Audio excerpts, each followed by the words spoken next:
বিশেষ সঙ্গে আনন্দের মুহূর্তকে ঘন করতে নিয়ে আসলাম আপুদের সবচেয়ে সেরা একটি প্রোডাক্ট, সবচেয়ে পছন্দের। দেখেন আমি চালু দিয়ে দেখাবো, এই দেখেন চালু দিলাম, ধরে রাখলাম, একটা আওয়াজ হলো, পরে আবার দিলাম, দেখেন শুরু হলো, আরেকবার দিলাম বাইরে গেলো বেশি, আরও দিলাম বাইরে গেল, আরেকবার দিলাম, দেখেন থাইমা থাইমা হবে, পুরো যেন একটা মিসাইল।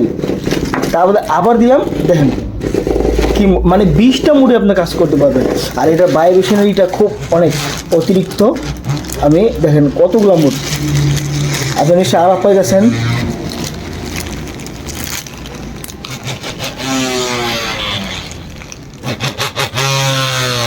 যারা নিতে চান স্ক্রিন দেখার নাম্বারে কল দিবেন, অনেকগুলো মুডে চলে যাবে, বন্ধ করে দিলাম।